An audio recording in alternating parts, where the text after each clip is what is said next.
यूं तो दुनिया में बड़ी बड़ी क्रांतियां हुई हैं, लेकिन नेपाल में जो कुछ हुआ वो इतिहास अलग तरह का बना गया।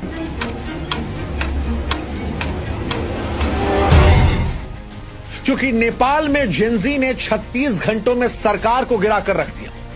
वो जो शेर है ना कि जिस ओर जवानी चलती है उस ओर जमाना चलता है, वो नेपाल में दिखाई पड़ा।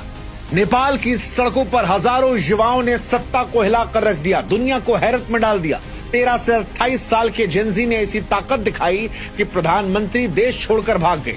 मंत्रियों के घर आग के हवाले हो गए, संसद धधक उठा, होटल जल रहे थे, नोट सड़कों पर उड़ रहे थे, सड़क पर युवाओं की भीड़ नजर आ रही थी। और ये कोई साधारण आंदोलन नहीं था, ये एक ऐसा डिजिटल तूफान था जिससे बिना किसी नेतृत्व के नेपाल के 7 प्रांतों और 77 जिलों को आग की लपटों में लपेट लिया। लेकिन सवाल यह है कि क्या इस आंदोलन ने नेपाल को अनाथ भी कर दिया? सवाल यह भी कि नेपाल अब किसका है, क्योंकि 17 सालों में 15 बार प्रधानमंत्री बदलने वाला नेपाल आज अनाथ खड़ा है। अनाथ क्यों कह रहे हैं? क्योंकि एक देश को चलाने के लिए 2 तरीके होते हैं, या तो लोकतंत्र का या राजशाही का। लेकिन आज नेपाल में ना लोकतंत्र की पूरी साख बची है, ना राजशाही का कोई नाम लेवा। सवाल यह है कि नेपाल किसका है? कौन चुनेगा नेपाल की अगली सरकार? क्या वो नेपाल की जनता होगी जो अपने नए सियासतदानों को चुनेगी?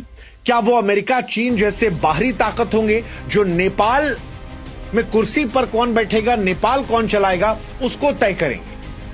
सवाल यह भी कि जिस सेना ने नेपाल की कमान को संभाला है, क्या वो पाकिस्तान की तरह अपने अंदर महत्वाकांक्षा तो नहीं पाल लेगी कि हमें ही सरकार चलानी है, क्योंकि जनता जो है वो राजनेताओं से या राजशाही से खुश नहीं है? या फिर नेपाल के वो मेयर जिनके बारे में कहा जा रहा है कि इस क्रांति को असली आवाज उन्होंने पीछे से दी, और वो मेयर जो टाइम्स मैगजीन में टॉप 100 में आए, वो नेपाल के अगले प्रधानमंत्री बन जाएंगे। नेपाल का अगला प्रधानमंत्री कौन बनेगा, इसको हम आपको बताएं उससे पहले हम आपको बताते हैं कि बीते 17 सालों में नेपाल को कैसे 15 प्रधानमंत्री बने। दरअसल नेपाल एक ऐसा देश है जो राजनीतिक तौर पर हमेशा अस्थिर नाव पर रहा।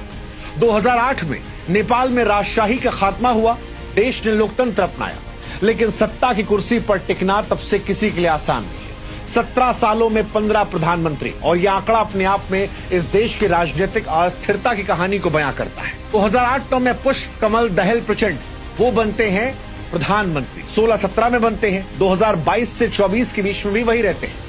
माओवादी नेता प्रचंड कई बार सत्ता संभालते हैं, लेकिन जब आते हैं तब बाहर भी जाते हैं। माधव कुमार नेपाल कम्युनिस्ट पार्टी के नेता, इनका कार्यकाल भी विवादों में रहा। झलनाथ खनाल 2011 में